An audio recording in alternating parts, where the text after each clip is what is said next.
आज सकाळी एवढी जर गडबड गडबड होती का नाही. हाय नमस्कार, मी शोभा तुम्हा सगळ्यांचे अगदी मनापासून स्वागत करते माझ्या एका छोट्याशा ब्लॉगमध्ये. कशा असे सगळेजण? श्री स्वामी समर्थ. शुभ सकाळ सगळ्यांना. मस्त आज ना पहिल्यांदाच बघा अशी गवारी शेंग ना मी बनवायला घेतली. आता असं कोण कोण बनवते मला नक्कीच कमेंट बॉक्समध्ये सांगा, टोमॅटो वगैरे घालून.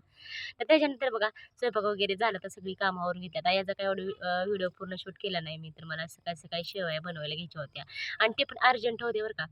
तर स्वयंपाक बनवला, कपडे भांडी सगळे करून घेतलं, कामं आवरून घेतली आणि आपलं लगेच पीठ चाळायला घेतलं. तर मला ही गहू दळून शेवया बनवायची होती आणि आता माऊलीच्या पप्पांची पण मला मदत असते. सकाळी ज्यावेळेस ती घरी असेल ना त्यावेळेस मला मदत करू लागते. तर मिशनीची प्लेट जोडायची, परत मिशनीचा साचा जोडायचा, परत बेल्ट जोडायचा, फॅन जोडायचं, परत हे जे दोरे आहेत बघा ते बांधून द्यायचं. असं दररोज ना सॉरी दररोज काय नसते, पण ज्यावेळेस ते घरी असतील तर त्यावेळेस असं मला मदत करू लागते ते कामाला.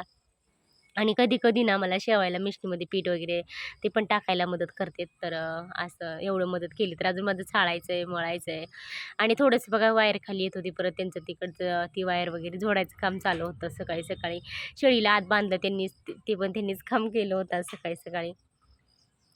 तर घरी असेल ना तर अजिबात बसू वाटत नाही, काय नाही काय कामं करायचं त्यांचं चालू असतं. असं चटई वगैरे पसरून दिली.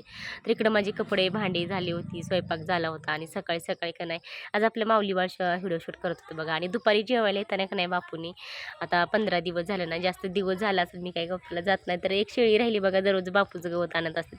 असं गवत संपलं ना तर बापूच आणत असतात. आता दुपारी येताना बघा गवत आणलं होतं. मग काय म्हणलं ते सुकायला सुकून जाईल आपलं, सोडून ठेवूया. तर आज गवत वगैरे छान आणलं होतं. असा व्हिडिओ असा होता. आज आभाळ गच्च भरले, आता पाऊस सुरू झालेला आहे.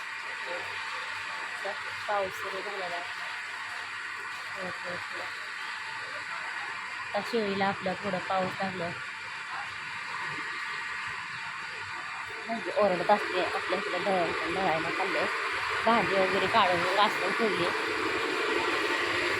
आणि आज ना बाजरीच्या भाकरी करायच्या होत्या. मी बाजरी दळायला काढलेली. असं आबाळ गच्च भरलेले. द्राक्षाची थोडीशी पुडी मध्ये मस्त भाजी करून घेतली. आता ना संध्याकाळचे 8 वाजत बघा. तर अजून स्वयंपाक वगैरे झालेला नाही माझा. तर ना अजून स्वयंपाक वगैरे झाला नाही, अजून स्वयंपाक काही बनवला नाही. तर आत्तापर्यंत ना माझं दळण दळायचं चालू होतं. आणि आज म्हटलं तर मावळेच्या पप्पांना पण यायला आज उशीर झाले. आज मावळेचे पप्पा आले नाही, तर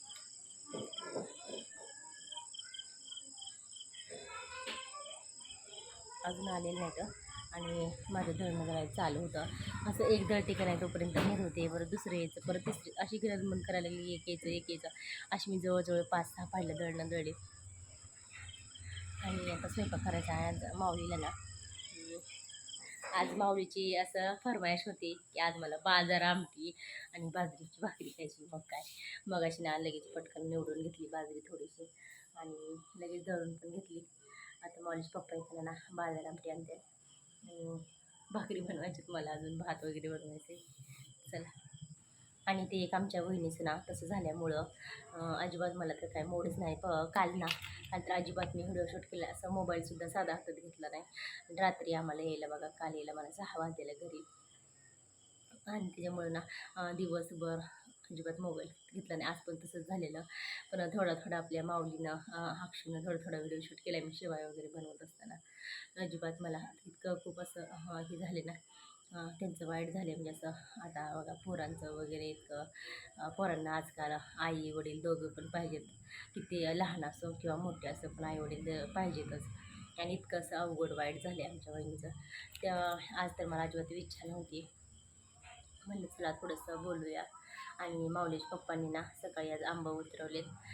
थोडंसं उतरवलेत कारण पत्र्यावरचं ना हे जे पत्र आहे ना आपण टाकलेला, ते थोडंसं उजेडासाठी ती इतका कचऱ्याने सगळा कचरा वारा वगैरे सुटलेला गच्च भरला होता.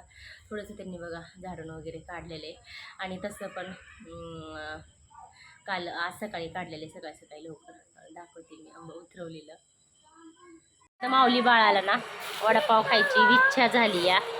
तर या सगळे मस्त गरमागरम वडापाव खायला आहे ना.